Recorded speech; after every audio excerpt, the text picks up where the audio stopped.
Bueno, muy buenas noches, bienvenidos de nuevo a nuestro encuentro académico de radiología. Esta noche vamos a tener a la doctora Karen Salinas, residente de cuarto año, y nos trae un tema bastante complejo. Y es más allá de la biopsia, el papel de las imágenes en histiocytosis de Langerhans. Bienvenidos a todos y adelante, doctora. Gracias, doctor. Bueno, buenas noches. Muchas gracias a todos por su participación. Un segundo. Bueno, entonces, el contenido de la charla de hoy, vamos a hablar un poco de la generalidad de los trastornos histiocíticos, conocer cuál es su historia y su clasificación, para así entender la fisiopatología y las diferentes manifestaciones clínicas y, lo más importante, el papel de la radiología en esta entidad. Entonces, respecto a la generalidad, recordarles que los trastornos histiocíticos son un grupo grande de trastornos hematológicos poco frecuentes que se caracterizan por la acumulación anómala de histocitos en los diferentes órganos y tejidos del cuerpo. Entonces, los histocitos son unas células que juegan un papel crucial en el sistema inmune para la respuesta a las diferentes patologías autoinmunes, y hay que recordar de dónde provienen para poder entender un poco más su fisiopatología. Entonces, recordarles que el sistema inmune está conformado por unas células madre hematopoyéticas pluripotenciales de la médula ósea que se van a dividir en dos estirpes, que es el estirpe mieloide y el estirpe linfoide. El linfoide, a su vez, vamos a tener las células natural killers, los diferentes linfocitos, y en la línea mieloide sí tenemos varias células como son el macariocito, eritrocito, mastocito y el mieloblasto. Del mieloblasto se derivan otro tipo de células y en este caso nos vamos a centrar en los monocitos, porque de los monocitos se van a derivar células como los macrófagos y las células dendríticas, que son los histocitos. Y de las células dendríticas se van a derivar las células de Langerhans, que es el objetivo de esta charla. Entonces tenemos que de estas tres células se van a dividir o pues se van a originar los diferentes trastornos histiocíticos que principalmente van a afectar a la población pediátrica, pero que también pueden afectar a la población adulta. Para conocer un poquito de historia, las células de Langerhans derivan su nombre de Paul Langerhans, que era un biólogo patólogo alemán, que él describió un porcentaje de unas células epidérmicas que tenían unas ramificaciones que se le dio el nombre de dendritas. En ese momento, esas células se consideraron que eran nervios extracutáneos. Con el tiempo ya se descubrió que no eran nervios, sino que eran células, y a partir de 1900 se conocieron diferentes entidades como la enfermedad de Hans-Schüller-Christian, Leber-Weiss y el granuloma eosinofílico como las primeras entidades de lo que hoy conocemos como histocitosis de células de Langerhans. Sin embargo, hubo un grupo de patólogos que estudió las características de estas enfermedades y descubrieron que eran indistinguibles, por lo cual se llegó a la conclusión de que todas estas eran unas patologías que se originaban de una etiología común, pero que era incierta, por lo cual se les dio el nombre de histiocytosis X. Ya luego, más adelante, aproximadamente en 1960, con el advenimiento de la microscopía, se descubrieron un organelo intracelular, que son los gránulos de Virchow. Este gránulo de Virchow era específico de las células de Langerhans y pues ya se conoce como hoy en día histiocytosis de células de Langerhans.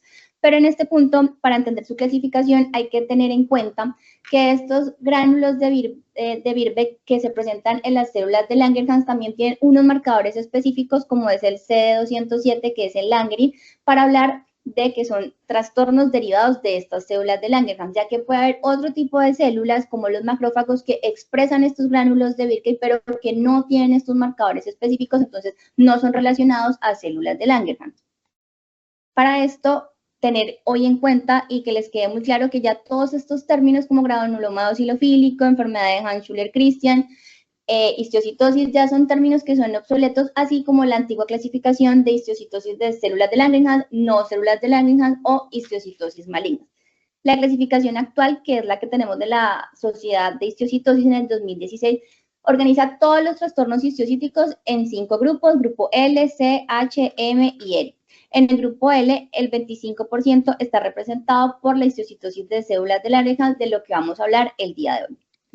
Entonces, ya para entrar en materia, importante que ustedes entiendan que la fisiopatología de esta entidad es una fisiopatología, como les comentó el doctor Martín, que es compleja, que ha requerido muchos estudios a través del tiempo, que el principal descubrimiento fue en el 2010, en el cual se descubrió que la mutación más frecuente es la BRAF V600E. Esta mutación pertenece a esta vía de proliferación y de crecimiento celular. Cuando esta mutación está presente, lo que pasa es que toda esta vía se altera, entonces vamos a tener un sobrecrecimiento celular y una resistencia a la apoptosis. Entonces, ¿qué pasa? No solo vamos a tener estas células que están creciendo de manera no controlada y que resisten a la apoptosis, sino que también vamos a tener una respuesta inadecuada en el sistema inmune o una respuesta excesiva que también me va a afectar los tejidos que están totalmente sanos.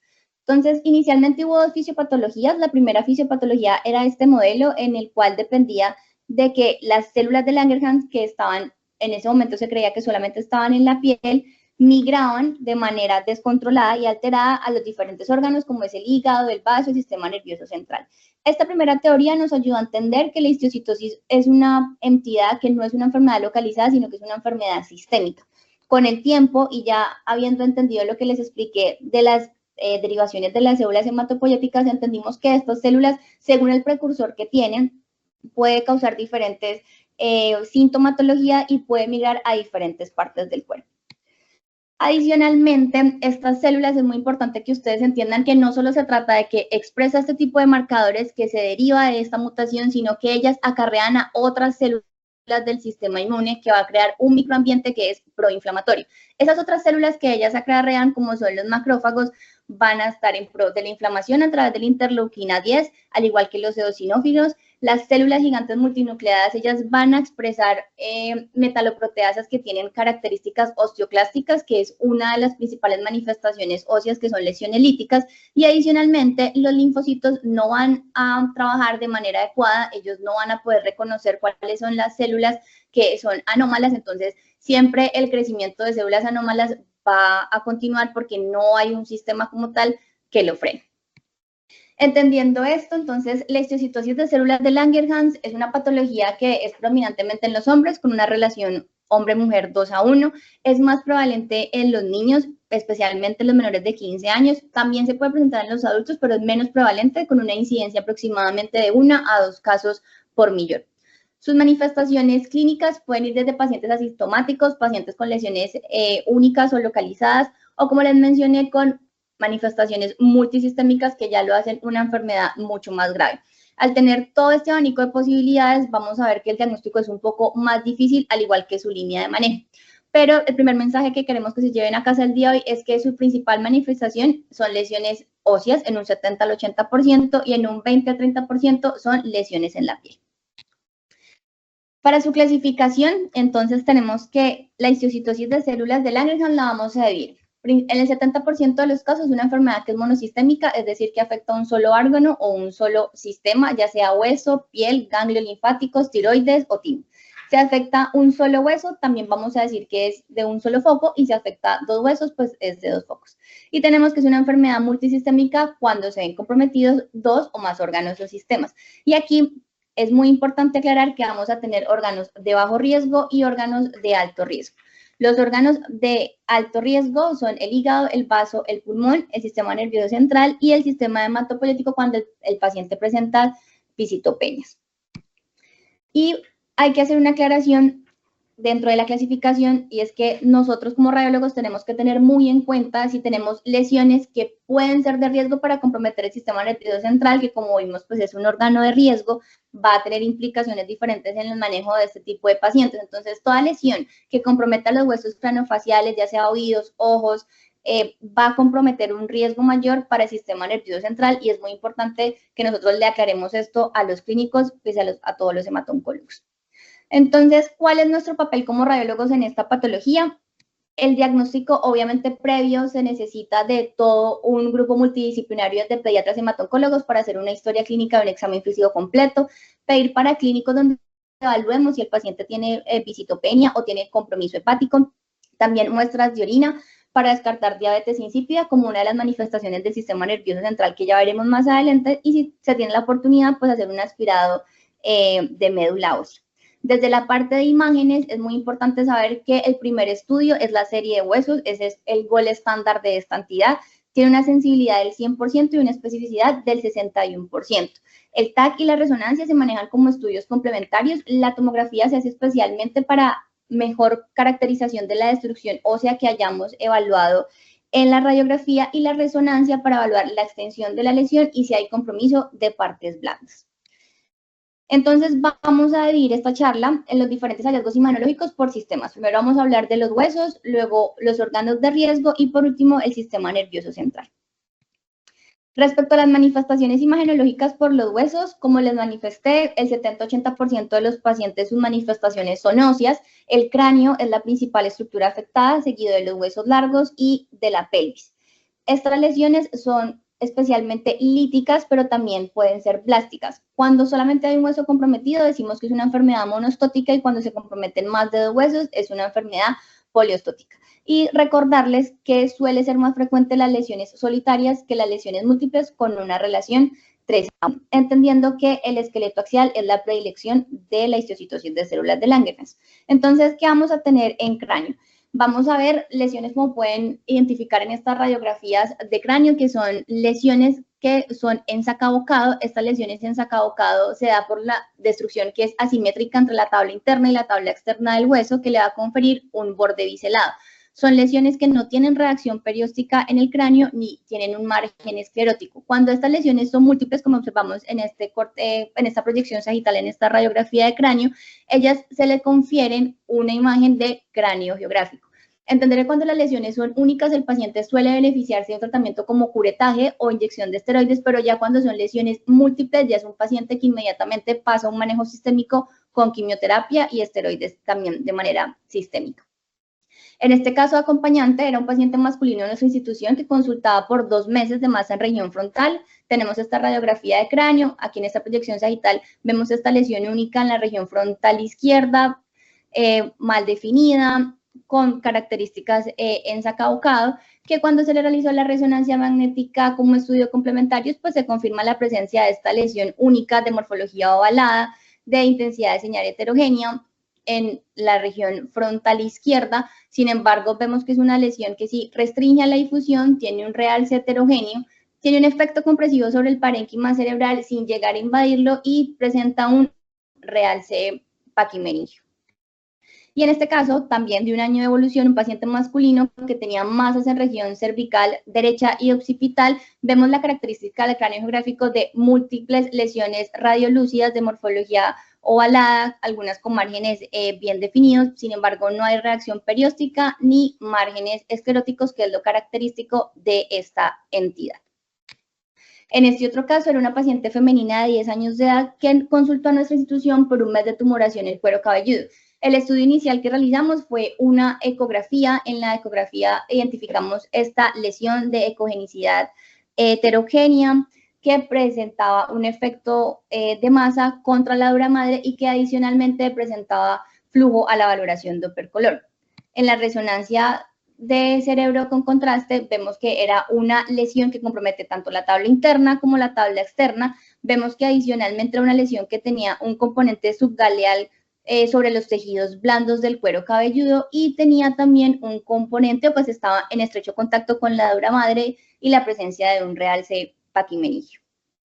Otra de las localizaciones no tan frecuente en huesos, pero que puede pasar en menos del 11% de los casos, es en la mandíbula. Este paciente tiene un antecedente de trauma hace 15 días y persistía con inflamación y con dolor. Si ustedes han podido identificar, la mayoría de estos pacientes son pacientes que son reconsultantes o que ya tienen un antecedente, ya sea de golpe o de alguna manifestación clínica que suele orientarse como algo infeccioso, y por persistencia de la sintomatología los pacientes consultan.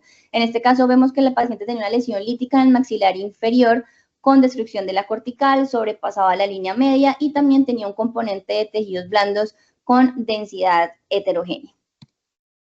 Y ahora voy a mostrarles ejemplos de lesiones características que pueden afectar el sistema nervioso central, y como les dije, son lesiones de riesgo y le va a cambiar totalmente el manejo al paciente, porque inmediatamente se consideraría pues que es una enfermedad con compromiso de un órgano de riesgo. Entonces, el hueso temporal representa menos del 25% de los casos. Como les mencionaba, este tipo de patologías suelen enfocarse primordialmente como algo infeccioso. Son pacientes que se confunden con otitis media, con mastoiditis, con otomastoiditis, y el diagnóstico de la histiocytosis puede retrasarse hasta 4 meses después del inicio de los síntomas. Entonces, si ustedes tienen un paciente pediátrico reconsultante, especialmente por una patología infecciosa y con hallazgos imagenológicos de lesiones líticas, componente de tejidos blandos, pues el primer diagnóstico diferencial en que tenemos que pensar es que podamos estar frente a una histiocytosis de células de Langerhans. Como era este paciente que llevaba un mes de adenopatías en región inguinal, inguinal derecha y en región occipital. Se realizó como estudio inicial una placa de cráneo, veamos múltiples lesiones radiolúcidas de morfología y márgenes bien delimitados. Cuando se le realizó el TAC de control, de estudio complementario, veíamos que toda la fosa craneal media está sustituida por esta lesión que es lítica, que también tiene componente de tejidos blandos con densidad heterogénea, pero veamos cómo destruye la pared lateral de la órbita y el ala mayor del esfenoides. Cuando realizamos la resonancia para una mejor caracterización de lesiones, pues confirmamos la presencia de esta gran masa realzante en la fosa craneal media que invade y compromete el músculo recto lateral de la órbita izquierda. Adicionalmente también invade el seno esfenoidal, el clivus, las celdillas etmoidales anteriores, y se confirmaba pues el principal motivo por el cual consultó el paciente, que era todo el conglomerado ganglionar a nivel del cuello. Y en este otro caso era un paciente extrainstitucional que tenía 6 meses de edema, eritema e induración en el párpado inferior izquierdo. De manera institucional se le realizó esta radiografía. Vemos de manera bastante sutil cómo aquí hay una imagen poco delimitada, irregular, radiolúcida, como en topografía del arco cigomático. De manera extrainstitucional también realizan este TAC de cráneo, donde confirmamos la presencia de esta lesión lítica con componente de tejidos blandos que está en estrecho contacto con la órbita izquierda. Vemos que es una lesión que compromete el hueso cigomático izquierdo. Y con estos hallazgos es remitido a nuestra institución. Ya en nuestra institución él entra con un diagnóstico de ser una celulitis preorbitaria sin respuesta a manejo. Como ya teníamos estos 2 estudios previos, como estudio inicial nosotros realizamos una resonancia magnética de órbitas contrastada, donde evidentemente confirmamos cómo el paciente tiene esta lesión única de morfología irregular, intensidad heterogénea, con un realce con el medio de contraste también heterogéneo. Vemos cómo ya está en estrecho contacto e invade el recto lateral izquierda y que adicionalmente se expande a los tejidos blandos de la hemicarexio lateral. Entonces, recordar siempre pacientes pediátricos multiconsultantes que no responden a manejo antibiótico, pensar en un diagnóstico como histiocytosis de células de Langerhans. El compromiso que hay en la órbita, su manifestación clínica suele ser el edema palpebral, se confunde también con patologías como la dacryoadenitis. Realmente el compromiso es raro, afecta menos del 10%, pero hay pacientes que debutan con la lesión en este tipo de topografía, entonces es importante que lo tengamos en cuenta. Este caso de nuestra institución fue un paciente con antecedente de un trauma en la región ciliar izquierda, él persistía con el hematoma, por lo cual consulta. En esta radiografía de cráneo en proyección lateral vemos cómo hay esta lesión de mayor tamaño en la región frontal izquierda. Vemos que es una región radiolúcida que no tiene una reacción perióstica. Sin embargo, por su antecedente se solicitó el TAC de cráneo de control. En el TAC de cráneo, en este corte axial, evidenciamos esta lesión lítica que compromete el hueso frontal izquierdo, tiene un componente adicional de tejidos blandos y vemos también cómo ya estaba destruyendo el margen anterior de la órbita ipsilateral. Y en este caso, era un paciente que sí consultó inicialmente, fue por una masa en la órbita derecha. Se le realizó este TAC de cráneo, tenemos estos cortes axiales en ventana de tejidos blandos y de huesos y vemos cómo el globo ocular de hecho está totalmente reemplazado por esta masa con densidad de tejidos blandos que tiene calcificaciones gruesas en su interior. Al caracterizar un poco mejor esta lesión con resonancia de órbitas contrastada, vemos cómo se ha perdido tanto la intensidad de señal como la morfología de este globo ocular derecho, secundario a esta gran masa de morfología irregular con realce heterogéneo que adicionalmente ocasiona un exoftalmo pues, de la órbita derecha. Para hablar un poquito del compromiso óseo, pero en los huesos largos, los pacientes pueden ser asintomáticos o pueden consultar por dolor y edema. Obviamente el hecho de que el paciente tenga un compromiso en las extremidades o pues en los huesos largos le va a conferir un mayor riesgo de fractura patológica. La principal localización en este tipo de entidad es el fémur, húmero y tibia, lo que es la diáfisis y la metáfisis. Aquí es muy importante entender que cuando las lesiones están en la etapa temprana, son lesiones que se comportan de características agresivas, son lesiones que son líticas, expansivas, que tienen una zona de transición amplia con reacción perióstica. También son lesiones que pueden localizarse en la cavidad intramedular y llegar a tener componente de tejidos blandos. Ya cuando son lesiones crónicas, ya vemos que los márgenes de estas lesiones cambian, son ya márgenes un poco más escleróticos y parcialmente mejor definidos en comparación cuando son lesiones en etapa temprana. Como en la mayoría de las otras manifestaciones que les he comentado, cuando los pacientes tienen lesiones únicas, son pacientes que se benefician de un tratamiento como con curetaje o con esteroides intralesional, pero ya cuando son lesiones múltiples, son pacientes que entran en un esquema de quimioterapia. Entonces, les traje estas 3 radiografías en las que podemos evidenciar las características principales en los pacientes cuando tienen lesiones en etapa temprana. Entonces, podemos evidenciar en esta primera radiografía esta lesión lítica que compromete la diáfisis del peroné. Vemos que es una lesión mal definida, con una zona de transición amplia, que adicionalmente ocasiona reacción perióstica. Tenemos esta otra lesión que su localización es principalmente en la cavidad medular, compromete la diáfisis y la metáfisis de la tibia.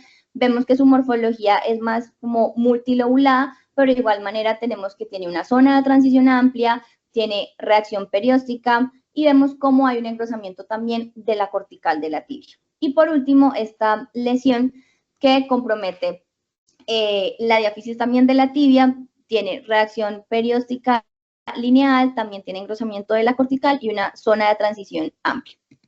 Y en este caso acompañante en un paciente de 2 años de edad masculino que hace un mes había tenido antecedente de trauma. Semana ya lo que es la cojera y la limitación para la pierna izquierda en la deambulación habían aumentado. Entonces, en el estudio inicial de la radiografía vemos esta extensa lesión que compromete tanto la diáfisis como la metáfisis distal de del peroné. Es una lesión que tiene una amplia zona de transición, tiene reacción perióstica y engrosamiento de la cortical, y cuando realizamos la resonancia para caracterizar mejor esta lesión, pues identificamos cómo esta lesión es bastante agresiva. Vemos también cómo en la lesión se va a presentar ya una ruptura de la cortical y adicionalmente hay un compromiso, pues un edema de los tejidos blandos adyacentes. La escápula también es uno de los compromisos que tenemos que tener en cuenta. El compromiso es menos del 5%, sin embargo, se puede presentar. Este era un paciente que él consultó fue por síntomas respiratorios y tuvimos este hallazgo incidental de esta lesión de morfología multilobulada que compromete la escápula izquierda. Vemos una lesión que es radiolúcida, que aparentemente podríamos decir que tiene algunos septos en su interior, y al caracterizar con tomografía de tórax, pues se confirma la presencia de una lesión lítica que compromete la escápula izquierda con un componente de tejidos blandos. Para hablar un poco del compromiso en la columna vertebral, recordarles que la localización más frecuente va a ser la columna torácica, luego la lumbar y por último la cervical. Y que de la columna lumbar lo más afectado va a ser el cuerpo vertebral. Igualmente son lesiones de aspecto lítico, que al ser de aspecto lítico, pues van a producir un colapso, disminución en la altura del cuerpo vertebral y les va a configurar una forma de vértebra plana que es característica de la histocitosis de células de Langerhans. Esto se traduce en fracturas por compresión y mayor riesgo de escoliosis. Aquí hay que hacer una anotación muy importante, y es que cuando ustedes estén evaluando un paciente que tiene una lesión con compromiso en la columna vertebral, tenemos que ser muy explícitos en definir si esa lesión está comprometiendo o no el canal espinal, porque el hecho de que afecte el canal espinal ya es una lesión que se va a considerar de sitio especial. Al ser una lesión de sitio especial, inmediatamente es terapia sistémica, quimioterapia para el paciente.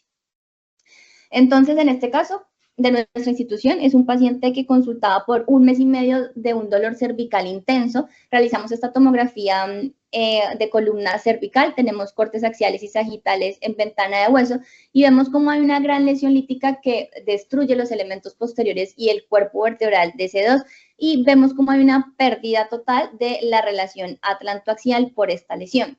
Inmediatamente, pues al paciente se le realiza una resonancia de columna cervical con contraste y confirmamos la presencia de esta gran masa con un realce homogéneo que compromete la totalidad del cuerpo vertebral y de los elementos posteriores de C2. Vemos que tiene un gran componente de tejidos blandos y en los cortes axiales vemos que invade el canal espinal con un efecto de masa leve, pero ya se convierte en una lesión de sitio especial por esta invasión al canal espinal. Y en este otro caso era un paciente con un dolor en cadera derecha con pérdida de peso de 1 mes de evolución. realizamos esta placa de columna vertebral en proyección sagital, y aquí lo que llamaba la atención en ese momento era esta disminución en la altura del cuerpo vertebral de L2 y especialmente del platillo inferior. Realizamos un TAC de columna, confirmamos que hay la presencia de esta lesión lítica, que adicionalmente tiene compromiso de tejidos blandos. No queda muy claro si había invasión o no al canal espinal, por lo que realizamos la resonancia magnética de control. Ya en la resonancia magnética de control, pues confirmamos la lesión con un realce heterogéneo que compromete la totalidad del cuerpo vertebral del L2, y vemos en los cortes axiales como si teníamos también una invasión al canal espinal, convirtiéndose en una lesión de sitio especial. Y este caso es muy bonito porque tuvimos la oportunidad de hacerle seguimiento a nuestra institución, y en la resonancia de control vemos ya como la masa ha disminuido de tamaño. Sin embargo, vemos que persiste como esta hendidura central, que le confiere la imagen o el aspecto de pues, vértebra en mariposa. Esta vértebra en mariposa es una de las secuelas que podemos identificar en los pacientes con histiocytosis de células de Langerhans. Y para continuar, vamos a hablar ya ahorita del compromiso de los órganos de riesgo. Entonces, los órganos de riesgo, como les había mencionado, es el hígado, el vaso, el pulmón, el sistema nervioso central y el sistema hematopoyético. Realmente el compromiso en el hígado afecta a menos del 15% de los pacientes. Suelen no tener manifestaciones imagenológicas porque su compromiso o su diagnóstico es a través de paraclínico con las alteraciones del perfil hepático. Sin embargo, es importante que nosotros conozcamos cuáles son esos hallazgos, y los hallazgos son un poco específicos, pero hay que tenerlos en cuenta. Entonces, estos hallazgos principalmente van a ser hepatomegalia, una ecogenicidad heterogénea como pueden evidenciar en esta ecografía, y pueden presentarse lesiones focales que pueden ser sólidas o quísticas. Lo otro a tener en cuenta es que el compromiso del hígado en la histiocytosis de células de Langerhans tiene un alto tropismo por los conductos biliares. Entonces, también podemos encontrar que hay anomalías periportales que se van a comportar de bajo atenuación en todas las modalidades de imagen, pero el hecho de que tenga un tropismo por los conductos biliares le va a conferir el riesgo al paciente de colangitis esclerosantes. Respecto al compromiso que hay en el vaso, su principal manifestación es la esplenomegalia, pues que se identifica al examen físico desde la parte clínica. Nosotros lo que podemos identificar desde la parte de imágenes, así como el compromiso hepático, son estas lesiones focales que suelen ser más de aspecto quístico, también pueden ser sólidos y tener esplenomegalia, pero realmente, como les digo, el diagnóstico es clínico con la alteración de la función y la esplenomegalia al examen físico. Respecto al compromiso por el sistema hematopoyético, lo que vamos a identificar son las visitopenias, y lo más importante es hacer una aspirada de la médula ósea. Sin embargo, nosotros también podemos encontrar que estos pacientes pueden cursar con un aumento de los ganglios linfáticos, principalmente los ganglios cervicales, como era este paciente que él consultó por la aparición de una lesión submandibular izquierda. En la ecografía lo que veíamos era todos estos ganglios aumentados tanto de número y tamaño, con pérdida de su ileoclasto, con una ecogenicidad heterogénea. Adicionalmente a este paciente se le realizó la resonancia de cabeza y cuello. Entonces, como pueden observar, este paciente tenía un gran conglomerado ganglionar cervical bilateral, pero adicionalmente también tenía una lesión en la fosa craneal media izquierda que le producía invasión al clivus, al esfenoides y también a las mastoides. Entonces, siempre muy importante recordar que los ganglios linfáticos se pueden afectar en este tipo de pacientes, predominio más cervical bilateral, aunque puede ser unilateral, y siempre tenemos que hacer estudios de control porque podemos estar frente a un compromiso más extenso y no solo en los ganglios linfáticos. Respecto al compromiso del timo, es bastante infrecuente, representa menos del 3%. Son pacientes que suelen consultar es por síntomas respiratorios. Y lo que nosotros vamos a encontrar también son hallazgos como que son una glándula aumentada de tamaño, como en este paciente que consultó por síntomas respiratorios. Y lo que ustedes como que tienen que llevarse el día de hoy como mensaje principal es que vamos a ver que es una densidad heterogénea. Esa densidad heterogénea puede estar dada por pequeñas imágenes como pueden visualizar, que son áreas quísticas o áreas de necrosis. Realmente los hallazgos son un poco inespecíficos, pero principalmente son el timo agrandado de tamaño, densidad heterogénea por presencia de lesiones quísticas o necrosis, y en menos del 10% puede tener calcificaciones. En este paciente realizamos la resonancia de control, donde evidentemente pues confirmamos que su realce heterogéneo estaba dado por las múltiples áreas necróticas que tenía pues en toda la glándula, que adicionalmente estaba aumentada de tamaño.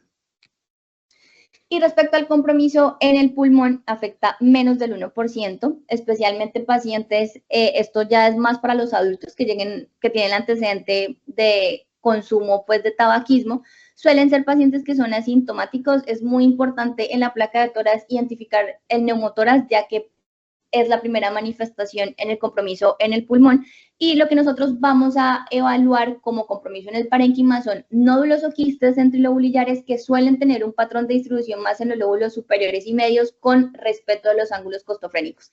El compromiso en el pulmón en la histiocytosis de células de Langerhans no es frecuente en los derrames pleurales ni las adenomegalias, puede presentarse, pero realmente es bastante atípico.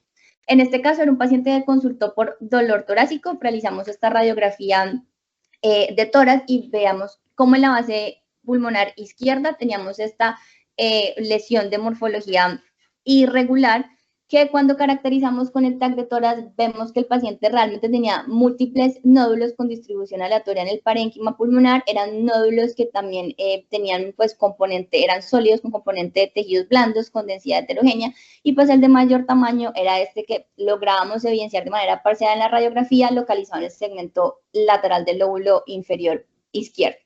Y en otros casos, los pacientes pueden debutar con estas pequeñas manifestaciones, como son estos quistes de paredes delgadas, como les mencioné, más a los lóbulos superiores y lóbulos medios con respecto de los ángulos costofrénicos. Cuando tenemos un paciente que tiene compromiso del pulmón, como pueden ver, son características que pueden ser parte de otro tipo de patologías. Entonces, casi siempre lo que se tiene que sugerir si estamos de pronto frente a un cuadro infeccioso es hacer otro tipo de pruebas complementarias como el lavado broncoalveolar. Si en este lavado broncoalveolar nosotros confirmamos la presencia de los histocitos y especialmente de los marcadores como el CD1A, pues se confirma el diagnóstico de células de Langerhans, o si no, el paciente requiere biopsia de pulmón. Si tenemos hallazgos típicos, pues ya el diagnóstico está confirmado y inmediatamente pues el paciente ya pasa a hacer una terapia sistémica. Ya. Y por último, los hallazgos imagenológicos en el sistema nervioso central. Su principal compromiso es la diabetes insípida. Esta diabetes insípida es porque la manifestación que le tenemos que ir a buscar pues en este tipo de pacientes es que hay una pérdida de la intensidad de señal o pues del brillo de la neurohipófisis en T1. Entonces el compromiso de esta neurohipófisis pues va a llevar al paciente a una diabetes insípida, que puede ser uno de los síntomas por los cuales el paciente consulte. Adicionalmente vamos a ver que el tallo hipofisiario va a estar engrosado teniendo un corte mayor a 3 milímetros. En pacientes ya en un estadio un poquito más avanzado, pueden presentar características de neurodegeneración, que son lesiones en cerebelo y en ganglios basales que se van a caracterizar por ser hiperintensas en T2 con un realce inespecífico, pero realmente es menos del 12%. Su principal hallazgo, como en este paciente que convulsionó en esta institución, es esa pérdida del brillo de la neurohipófisis en las secuencias con información T1. Y respecto al tratamiento y sobrevida, y para finalizar la charla del día de hoy, recordarles que los pacientes que tienen compromiso monosistémico tienen una sobrevivencia muy buena, aproximadamente el 100%, pero que ya cuando tenemos un paciente que tiene un compromiso multisistémico con afectación de los diferentes órganos de riesgo de los que les hablé durante la charla, esta disminuye hasta en un 70%. Lo mismo pasa cuando tiene un compromiso óseo multifocal y tiene mucho más riesgo, hasta un 50%, de presentar una reactivación de la enfermedad.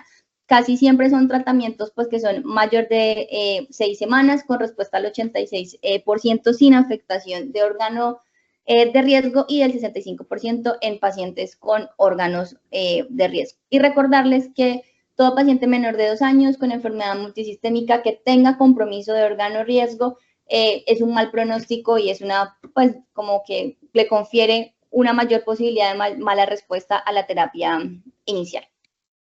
Y a manera de conclusión, pues como pudieron observar, es un trastorno que es bastante complejo, que requiere un enfoque multidisciplinario para lograr optimizar un diagnóstico y tratamiento oportuno, y que nuestro papel desde el área de radiología es muy importante lograr determinar la extensión de la enfermedad para así poder guiar la necesidad de estudios complementarios para garantizar una mejor atención a nuestros pacientes.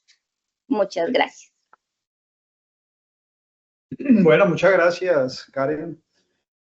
Como dijimos al comienzo, sí es una patología multisistémica que cada vez la estamos aclarando un poco más. No sé, estaba revisando el chat y por ahora no tenemos preguntas. Ahí hay alguien levantando la mano. No, por acá hay bien gente, pero no en el chat. No, señor. No sé, la invitación que uno siempre hace es que tratar de trabajar en equipo. En ocasiones son patologías que confunden bastante con una aproximación solamente desde las imágenes. Muchos de estos pacientes han pasado por ciclos de infecciones, de antibióticos y nada que mejoran. Entonces son como esos, como prender las alertas sobre estos casos de procesos inflamatorios sin mejoría a pesar del antibiótico. Y estar muy de la mano de la parte clínica en estos niños es clave. Creo que eso ha sido todo por el día de hoy. No sé si tenemos otras indicaciones por nuestros... Marco. Aquí hay una pregunta. Marco Ponciano levantó la mano. Pero no sé. Aquí no veo la pregunta. No, él levantó la mano. ¿Marco Ponciano? No sé si las preguntas deben ser como direccionadas. ¿Se puede hablar? Sí, claro que sí. Sí, con respecto a las aplicaciones de lesiones de partes blandas. Dejar sus precios. No, tienes que dejar la pregunta en el chat. Y respecto a la aplicación de la espectroscopía para las lesiones de partes blandas, no se ha tenido mucha experiencia en este sentido para la caracterización de las lesiones. Realmente la principal característica es el paciente que tenga el antecedente de la lesión lítica, que nosotros por eso confirmamos que tiene el componente de partes blandas con el realce heterogéneo, ya sea con compromiso en el sistema nervioso central, pero realmente en la literatura no se ha descrito que tenga una utilidad realizar la espectroscopia a estos pacientes. La otra pregunta es la gammagrafía y el PET. En gammagrafía no te puedo dar mucha información, sí debe ser captante en tecnesio, creo que se me escapa de mi avance en gammagrafía, pero en PET sí hacemos seguimiento, sobre todo en patologías más sistémicas. Recientemente estábamos viendo un caso de un Rosario Hoffman y mirar cómo tratar de aproximar un seguimiento de sus pacientes que están bajo manejo de quimioterapia o manejo con biológicos y no hay una estrategia clara de seguimiento de qué hacer. Hay algunos que aplican, en estos días estamos hablando del Duvil, pues como si fuera una especie de compromiso ganglionar por linfoma, hay otros que siguen aplicando como una especie de PET-RECIST, pero todavía no hay una estrategia clara de cómo abordar el seguimiento de sus pacientes, pero inevitablemente, indiscutiblemente, es una estrategia diagnóstica muy buena y una herramienta muy buena para ver qué tanto compromiso sistémico tienen sus pacientes por esta enfermedad. Respecto a las otras preguntas de la inteligencia artificial, ¿en qué ha colaborado para estas patologías? Por ahora, no. En nada. Por ahora, en este ámbito, realmente la inteligencia artificial no ha desarrollado como algo puntual. No. Es para la detección de patologías oncológicas como es el cáncer de mama. Pero en estudios de células de Langerhans, no. Que si es más frecuente que el médico general o el médico especialista refiera como diagnóstico esperado o es de casualidad. Como 50-50.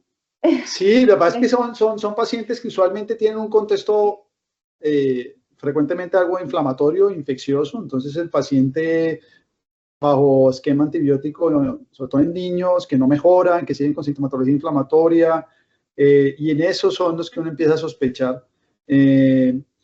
puede ser que algunos los pesquemos de pronto de casual, más que una sospecha clínica clara, pero pues cuando veamos lesiones muy inflamatorias, que no hay